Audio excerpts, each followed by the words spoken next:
ایک ہی صف میں کھڑے ہو گئے محمود و ایاز، نہ کوئی بندہ رہا اور نہ کوئی بندہ نواز. یہ شعر کروڑوں دفعہ ہم سن چکے ہیں، لاکھوں دفعہ اپنی زندگی میں سن چکے ہیں.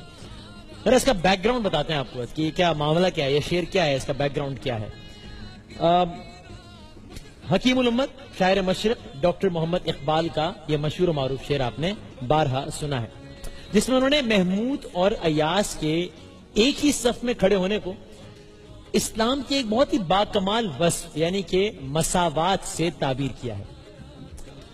اچھا، ایاز کون تھا؟ ایاز ایک امیر تاجر کا غلام تھا.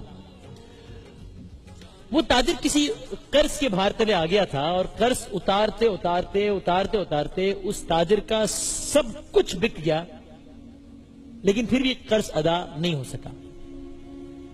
تو اس کے غلام نے یعنی کہ ایاز نے اسے یہ مشورہ دیا کہ آپ مجھے بازار لے جائیے اور وہاں مجھے 10 لاکھ درہم میں فروخت کر دیں، 10 لاکھ درہم میں فروخت کر دیں تاکہ آپ کا قرض ادا ہو جائے. مالک اس پریشانی کے عالم میں بھی مسکرائے بغیر اور ہنسے بغیر نہیں رہ سکا، اور اس نے اپنے غلام سے پوچھا کہ بھائی تم میں ایسی کیا خوبی ہے جو باقی غلاموں میں نہیں ہے؟ ایاز نے جواب دیا کہ آپ مجھے بازار لے کر جائیے اور سرے بازار یہ اعلان کر دیں کہ ایاز جانتا ہے کہ غلامی کیا ہوتی ہے، اور ایاز وہ سب کچھ جانتا ہے جو دنیا کا کوئی اور غلام نہیں جانتا. بہرحال وہ تاجر ایاز کے اصرار پر اسے بیچنے کے لیے بازار لے آیا. جب بازار میں جا کر اس نے اپنے غلام یعنی کہ ایاز کے 10 لاکھ درہم طلب کیے تو ہر طرف سے زوردار قہقہے بلند ہوئے، اور ایک بڑا فطری عمل تھا کیونکہ ان دنوں غلام بکتا تھا 200 درہم میں، 300 درہم میں، اور وہ طلب کر رہا تھا 10 لاکھ درہم. لیکن اس قدر غیر فطری مطالبے کے باوجود بھی وہ تاجر اپنی بات پر قائم رہا. اچھا، اب یہ بات پہنچی بادشاہ تک. بادشاہ کون تھا؟ غزنوی سلطنت کا فرمانروا. کون؟ جسے تاریخ محمود غزنوی کے نام سے جانتی ہے. تو اب یہ دونوں کیریکٹرز آپ کے سامنے آ گئے. محمود غزنوی بادشاہ، ایاز ایک تاجر کا غلام، اس تاجر کا غلام کہ جس کا سب کچھ بک گیا ہے. اب جب محمود نے سنا کہ ایاز غلامی کے تقاضے جانتا ہے، یعنی جب بادشاہ نے سنا کہ یہ شخص غلامی کے تمام تر تقاضے جانتا ہے، تو اس نے ایاز کو 10 لاکھ درہم میں خرید لیا. بادشاہ تھا، 10 لاکھ درہم اس کے لیے کوئی بڑی رقم نہیں تھی، خرید لیا. وقت گزرتا گیا اور ایاز محمود کے یعنی کہ یہ غلام بادشاہ کے ہر امتحان پر پورا اترتا گیا. محمود غزنوی کے دل میں ایاز نے گھر کر لیا. محمود غزنوی ایاز کی ذہانت سے، دیانت سے اور وفا سے اتنا زیادہ خوش ہوا اور اعتماد کا رشتہ اتنا زیادہ بڑھتا چلا گیا کہ اس نے ایاز کو، جو کہ ایک زمانے میں اس کا غلام تھا، اسے لاہور کا پہلا مسلمان گورنر لگا دیا. یہاں تک کہ ایک وقت ایسا بھی آیا کہ اسے وزیر اعظم کے عہدے پر تعینات کر دیا. اب دستور زمانہ ہے کہ ہر صاحب نعمت سے حسد کیا جاتا ہے، جلنے والوں کی کوئی کمی نہیں ہوتی. تو ایاز کی اس راتوں رات کامیابیوں سے کچھ ساتھی وزیر جل اٹھے اور انہوں نے ایاز کے خلاف بادشاہ کے کان بھرنا شروع کر دیا. ایک دن تمام وزراء نے جمع ہو کر بادشاہ سے کہا، عالم پناہ، ہمیں پتہ یہ چلا ہے کہ ایاز اپنے پاس کوئی خزانہ جمع کر رہا ہے، اور جب اس کے پاس ایک مطلوبہ مقدار جمع ہو جائے گی وہ آپ کے خلاف بغاوت کا اعلان کر دے گا، بھاگ جائے گا، اور بھاگ نہیں جائے گا بلکہ آپ کا تختہ الٹنے کی کوشش کرے گا. انہوں نے صرف یہ بات کہی نہیں بلکہ بادشاہ کو ایک ثبوت بھی دیا. ثبوت کے طور پر انہوں نے بادشاہ سے یہ بھی کہا کہ ایاز اپنے اس خزانے کو روزانہ ایک تہہ خانے میں دیکھنے کے لیے جاتا ہے، آپ بے شک خود اس بات کی تصدیق کر لیں. اب یہ جو شک کا جو بیج ہوتا ہے نا، یہ زمین میں کاشت نہیں کیا جاتا، اس ذہنوں میں بویا جاتا ہے، اور یہ ہفتوں میں، مہینوں میں یا سالوں میں نہیں بلکہ بسا اوقات لمحوں میں ایک تناور درخت بن جاتا ہے.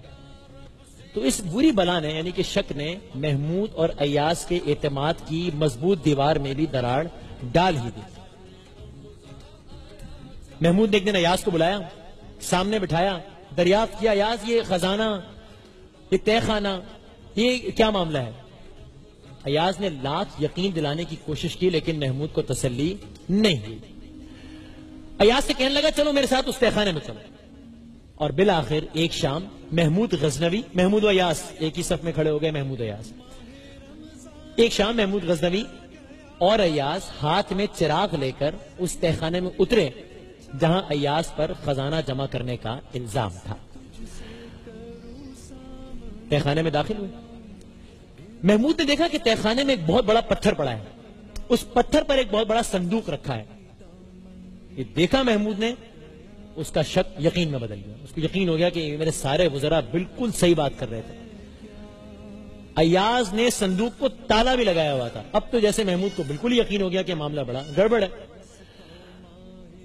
لیکن جب اب یہ ہے پورا حاصل گفتگو, جب محمود کے کہنے پر ایاز نے صندوق کھولا, محمود نے کہا یار یہ سب کیا ہے؟ ایاز نے کہا یہ کچھ نہیں ہے. محمود نے کہا نہیں, یہ تہ خانے میں پتھر, پتھر پہ صندوق, صندوق پہ تالا, تم روزانہ یہاں آتے بھی, یہ سب کیا معاملہ ہے؟ کھولو اس صندوق کو. جب ایاز نے صندوق کھولا تو محمود غزنوی پھاڑے مار مار کے رونے لگا. کیوں؟ اس لیے کہ اس صندوق میں کیا تھا؟ اس صندوق میں ایک پھٹا پرانا کرتا تھا, کچھ ٹوٹے ہوئے چپل تھے اور ایک چھڑی تھی. ایاز نے محمود سے کہا بادشاہ سلاوت, اب تسلی سے دیکھ لیجئے, یہی ایاز کا خزانہ ہے.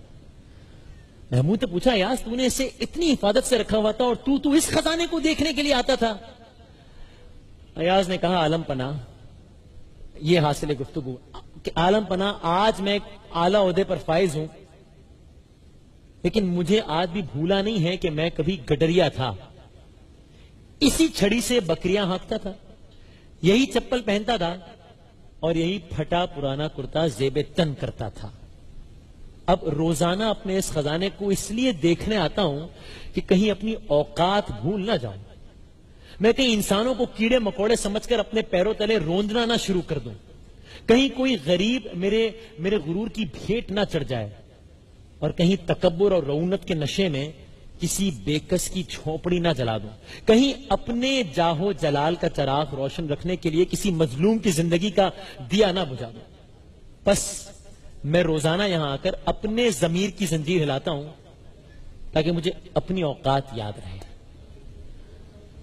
جناب علی, ہمیں کوئی اخلاقیات, ہمیں کوئی مذہب, ہمیں کوئی دین, ہمیں کوئی آئین ترقی کرنے سے نہیں روکتا ہے. ہمارا یہ حق ہے کہ ہم ہواؤں میں اڑیں, لیکن ہمارا یہ فرض ہے کہ ہمارے پیر زمین پر رہیں. اور یاد رکھیے کہ جب ہمیں کوئی چھوٹا نظر آ رہا ہوتا ہے نا, تو یقیناً یا ہم اسے بہت دور سے دیکھ رہے ہوتے ہیں یا بہت غرور سے دیکھ رہے ہوتے ہیں. اسی لیے اپنی گفتگو کا اختتام اکبر الہ آبادی کے اس خوبصورت کلام سے کرتے ہیں. جب وہ اکبر الہ آبادی ایک کالج کے طلباء سے خطاب کر رہے تھے اور طالبوں سے مخاطب ہوتے ہوئے اکبر الہ آبادی نے کہا تھا کہ تم شوق سے کالج میں پھلو, پارک میں پھولو, جائز ہے غباروں میں اڑو, چرخ پہ جھولو, بس ایک سخن بندے عاجز کا رہے یاد, اللہ کو اور اپنی حقیقت کو نہ بھولو.